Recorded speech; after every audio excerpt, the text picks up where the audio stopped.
तो बच्चों आज हम डिस्कस करने वाले हैं कक्षा 10 का गणित क्वेश्चन नंबर 6। तो आज हम क्वेश्चन नंबर 6 के बारे में पढ़ने जा रहे हैं, समझने जा रहे हैं कि क्वेश्चन नंबर 6 जो है कैसे सॉल्व किया जाएगा। क्वेश्चन नंबर 6 आपका है कि व्याख्या कीजिए 7 × 11 × 13 + 13 और 7 × 6 × 5 × 4 × 3 × 2 × 1 + 5 ये संख्याएं क्या है? तो भाज्य संख्याएं हैं। और ये भाज्य संख्याएं अगर हैं तो क्यों हैं, इसके बारे में हमें डिस्कस करना है। तो सबसे पहले इसे सॉल्व करने से पहले बच्चों आपको एक बार मैं समझाने जा रहा हूँ कि ये भाज्य संख्याएं होते क्या हैं। तो बच्चे यहाँ मैं लिख रहा हूँ, यहाँ देखिएगा ये है आपका भाज्य संख्याएं, मैंने यहाँ लिखा भाज्य संख्याएं और फिर से दूसरी तरफ मैं लिख दे रहा हूँ अभाज्य संख्याएं। इन दोनों के बारे में आप लोग एक बार फिर से डिस्कस कर लेंगे, क्योंकि इसके बारे में हम लोग पहले डिस्कस कर चुके हैं, लेकिन फिर से एक बार हम इसके बारे में जानेंगे भाज्य संख्याएं क्या है और अभाज्य संख्याएं क्या है। तभी हम यहाँ जान पाएंगे कि यह भाज्य संख्या है और है तो क्यों है, इसका जवाब हमें तभी मिलेगा। देखिए बच्चे, भाज्य संख्याएं वही संख्याएं होती हैं जिनके गुणनखंड में 2 से अधिक, ये बात आप याद रखेंगे, 2 से अधिक गुणनखंड होते हैं, आते हैं, उसे हम कहते हैं भाज्य संख्याएं। और अभाज्य संख्याओं में क्या है? अभाज्य संख्या में अधिकतम आपका होगा 2, अधिकतम आपका होगा 2। अब अधिकतम हम 2 कहाँ से ला रहे हैं इसको भी हम आपको समझाएंगे। जैसे मान लीजिए भाज्य संख्या आपने लिया 10, तो इसका गुणनखंड क्या होगा? 2 × 5 × 1।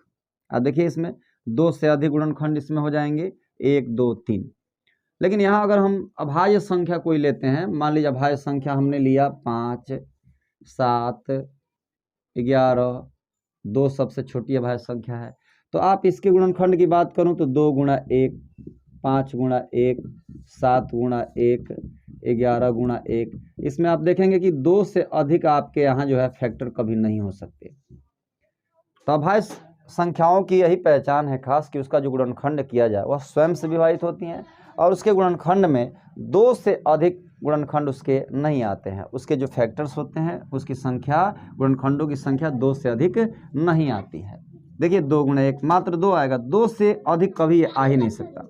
जबकि यहाँ बात करते हैं हम भाज्य संख्याओं की, तो भाज्य संख्याओं में 2 से अधिक होते हैं। जैसे यहाँ 10 देखिए, 2 × 5 × 1 3 हो गए।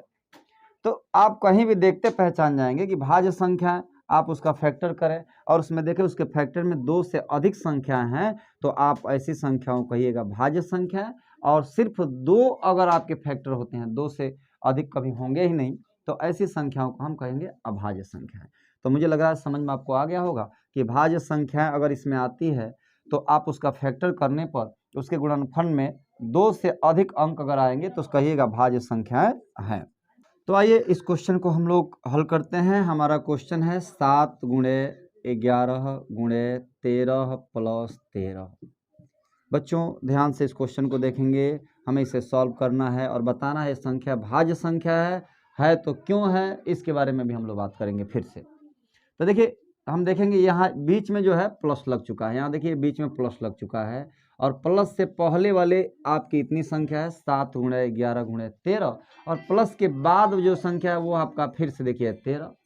तो हम प्लस के पहले और प्लस के बाद, धन से पहले और धन के बाद दोनों में जो संख्याएं मिलती हैं उसको कॉमन ले लेते हैं। तो देखिए इसमें 13 है, यहाँ भी 13 है, तो आप यहाँ 13 जो है कॉमन ले लें, तो यहाँ बचेगा क्या? देखिए 7 × 11 × अब 13 तो यहाँ कॉमन ले लिए, तो यहाँ क्या बचा? 1 और प्लस फिर से यहाँ देखिए 13 में यहाँ 13 का भाग देंगे, यानी कॉमन ले रहे हैं, तो यहाँ बचेगा आपका 1। यहाँ देखिए 13, उसके बाद सब यहाँ गुणा कर दें, 11 × 7 = 77, 77 करने 77 और 1 प्लस यहाँ कर देंगे, तो ये आपका हो गया 13 × 77, ये कितना हो गया आपका 78। अब हम गुणा करके लिख लेंगे या फिर बिना गुणा किए हम आपको बताते हैं हल करना। 13 × 78 गुणे हम यहाँ क्या लिख सकते हैं? 1 लिख सकते हैं। 1 के गुणा कर तो आप समझ ही सकते हैं 1 के गुणा करने से कोई फर्क नहीं पड़ेगा। तो अभी मैंने आपको समझाया कि अभाज्य संख्याएं वो होती हैं जिनके गुणनखंड अगर देखा जाए तो उसमें मात्र 2 होते हैं। यहाँ देखिए कितने हैं? 1 2 3 आ गए। इसलिए यह संख्या क्या होगा भाई, यह संख्या जो है 7 × 11 × 13 + 13 जो आपकी संख्या है ये क्या होगी, ये आपकी भाज्य संख्या हो जाएगी। उम्मीद है आपको समझ में आया होगा। फिर एक बार देखते हैं इसके अभाज्य गुणनखंड में 13 × 78 × 1। मैंने कहा कि भाज्य संख्या वही होती है जिसके गुणनखंड जो होते हैं 2 से अधिक होते हैं। तो यहाँ देखिए 2 से अधिक हो गए, जबकि अभाज्य में मात्र 2 ही होते हैं, एक होता है और एक वो स्वयं होता है। तो यहाँ पर देखें 3 आपके आ गए, 2 से अधिक हो गए, तो यह संख्या जो है क्या होगा, आपका भाज्य संख्या होगा। एक हमने कारण बताया यहाँ। पुनः दूसरे को हल करते हैं। पुनः एक और दिया है आपका 7 × 6 × 5 × 4 × 3 × 2 × 1 और प्लस फिर यहाँ है 5। बिल्कुल उसी तरह क्वेश्चन है, यहाँ देख सकते हैं प्लस के पहले और प्लस के बाद जो संख्या है वो है आपका 5।